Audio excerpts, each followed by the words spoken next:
Friends, good morning everyone. How are you?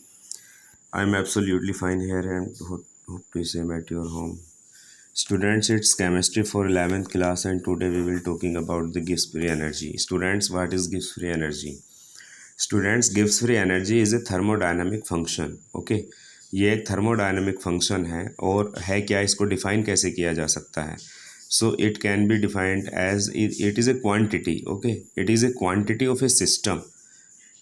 It is a quantity of a system to decrease, जो कि कम हो जाती है during a process and that is equal to the maximum possible value of the work that can be obtain from the system, यानी जो कि equal होती है किए गए काम के, किए गए वर्क के, जो कि सिस्टम की तरफ से किया जाता है। ठीक है, तो चलिए आइए देखते हैं इसको। गिब्स फ्री एनर्जी, देखिए ये जो आप स्टार्टिंग करें इसकी फॉर्मूले की, G is equal to H minus T S. अब आपको सबका पता होगा ये क्या क्या है। यहाँ पर G क्या है, that is Gibbs free energy. H क्या है, ये H है आपके पास एंथैल्पी, ठीक है। T क्या है, टेम्परेचर। S क्या है, एंट्रोपी है। तो जब कभी किसी कंडीशन में जो गिब्स फ्री एनर्जी है वो G1 से G2 हो गई और जो हीट एंथैल्पी है वो H1 से H2 हो गई, टेम्परेचर कांस्टेंट रखा गया और एंट्रोपी S1 से S2 हो गई। तो इक्वेशन हमारी बनकर के आ गई G1 is equal to H1 minus TS1। इसी तरह एक रिएक्शन बन के आ गई G2 is equal to H2 minus TS2। This is equation first, this is equation second. और आपने कर दिया subtract equation first from second. Second में से आपने फर्स्ट को सब्ट्रैक्ट कर लिया तो G2 minus G1 is equal to H2 minus TS2 minus H1 और माइनस TS1 लीजिए। अब जब आप इसको ओपन करेंगे तो G minus G1 goes to delta G, ठीक है स्टूडेंट्स। और ये H2 माइनस H1, यहाँ देख लीजिए H2 माइनस H1 को एक बार एक जगह ले आइए। H2 माइनस H1, ये देखिए H2 माइनस H1 एक जगह आ गया, ये लीजिए। और माइनस कॉमन आपका आ रहा है T और इधर आ गया S2 माइनस S1। जब आप इस सारी रिएक्शन को लिखोगे तो then you will get delta G is equal to delta H minus T delta S। ये लीजिए, ये गिब्स फ्री एनर्जी का फॉर्मूला आपका बन गया, ठीक है। इसका आपको पूरे तरीके से ध्यान रखना है, इसकी डिफाइन को आपको नोट कर लेना। मैं एक बार फिर से बता रहा हूँ, Gibbs free energy may be defined as it is thermodynamic quantity of a system that decreases during a process and that is equal to the maximum possible work that can be done by the system, ठीक है। ये formula हो गया। अब हम आगे बात करते हैं अपने नेक्स्ट टॉपिक्स की तरफ, ठीक है। बहुत सारे टॉपिक्स हैं अभी, जैसे अभी बचा हुआ है आपका, देखिए कई बार आपको जो है ना गिब्स फ्री एनर्जी इस फॉर्म में भी आपको कैलकुलेट करनी पड़ सकती है। Gibbs free energy is equal to minus 2.303 nRT। ये फॉर्मूला भी आपको यूज़ करना पड़ सकता है, ठीक है स्टूडेंट्स। यहाँ पे जो है आपका ये n नहीं है, RT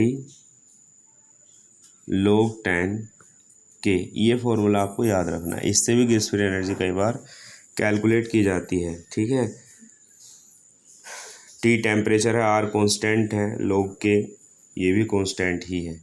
गिब्स फ्री एनर्जी आपकी है ही ऑलरेडी यहाँ। अब देखिए मैं आपको लेके चलता हूँ थर्ड लॉ ऑफ थर्मोडायनामिक्स की तरफ। Third law of thermodynamics. तो थर्ड लॉ ऑफ थर्मोडायनामिक्स क्या कहना चाह रहा है, what is the definition of third law of thermodynamics.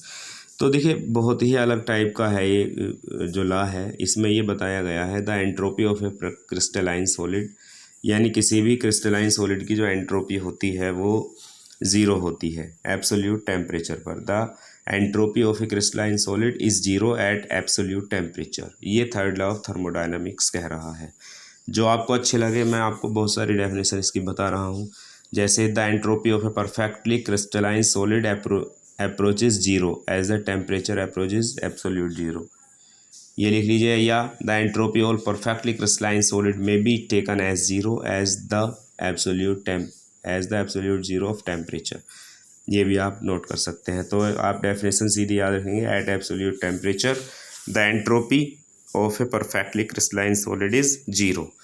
किसी भी परफेक्टली क्रिस्टलाइन सॉलिड की जो एंट्रोपी होती है एब्सोल्यूट टेम्परेचर पर वो जीरो होती है। एग्जाम्पल के तौर पर आपके पास साल्ट है, साल्ट का कोई एक टुकड़ा है मोटा सा, वो क्या है, वो एक परफेक्टली क्रिस्टलाइन सॉलिड है और उसकी जो एंट्रोपी है ना वो एब्सोल्यूट टेम्परेचर पर जीरो है। ठीक है, क्योंकि उसमें कोई रैंडमनेस उस मॉलिक्यूल में है नहीं। एक टॉपिक छूट गया था स्टूडेंट्स हमारा, हीट कैपेसिटी, ये चैप्टर का ही लास्ट टॉपिक था आपका, थर्ड लॉ ऑफ थर्मोडायनामिक्स। अब मैं आपको लेके चलता हूँ, कुछ टॉपिक मेरे पास हैं आपके लिए। देखिए इधर देख लीजिएगा आप, एक साथ मैं आपको बता रहा हूँ। ये एक सिस्टम है, ठीक है। अब इस सिस्टम की ना, इस सिस्टम को मैंने नीचे से हीट किया। पहले मान लीजिए कि इसका टेम्परेचर 25 डिग्री सेल्सियस चल रहा था और मैंने यहाँ से जो इसको हीट दी है, तो इस हीट देने के बाद ये 1 डिग्री सेल्सियस और बढ़ गया, तो ये हो गया 26 डिग्री सेल्सियस, यानी 1 डिग्री सेल्सियस इसका जो है टेम्परेचर बढ़ गया। तो कैसे डिफाइन किया जा सकता है, तो देखिए ये जो टॉपिक है ना, ये हीट बढ़ गई है जो, और ये जो रिक्वायर्ड हीट है, तो students that is heat capacity. ये हीट कैपेसिटी है। अब हीट कैपेसिटी को कैसे डिफाइन किया जा सकता है, heat capacity may be defined as the amount of heat that is required to raise the temperature by raise the temperature of a system by 1 degree Celsius. बस हो गई definition. Heat capacity may be defined as the amount of heat that is required to raise the temperature of a system by 1 degree Celsius. किसी भी system का temperature 1 degree Celsius बढ़ाने पर जिस heat की नीड होती है that is known as heat capacity. Okay, उम्मीद करता हूँ आपके समझ में आया होगा। और अगर हम बात करने लगे स्पेसिफिक हीट कैपेसिटी की, स्पेसिफिक हीट कैपेसिटी, तो स्पेसिफिक हीट कैपेसिटी क्या होगी, स्पेसिफिक का मतलब स्पेशल कंडीशन में हीट कैपेसिटी है क्या, ये the amount of heat that is required to raise the temperature of a system by 1 degree Celsius of 1 gram of a substance. कोई सिस्टम है उसमें 1 ग्राम सब्सटेंस वहाँ पर रखा गया है और उस 1 ग्राम सब्सटेंस का टेम्परेचर 1 डिग्री सेल्सियस इंक्रीज़ करने पर जो हीट रिक्वायर्ड होती है that is known as specific heat capacity. क्या है specific heat capacity, the amount of heat that is required to raise the temperature of a substance by 1 degree Celsius, that is specific heat capacity. ठीक है, अब मैं आपको लेके चलता हूँ, एक और टॉपिक आपके पास है that is molar heat capacity. Molar heat capacity क्या है स्टूडेंट्स, मोलर यानी कि 1 मोल, तो कैसे कहेंगे, the amount of heat required to raise the temperature of 1 mole of a substance. बस डेफिनेशन क्लियर हो गई।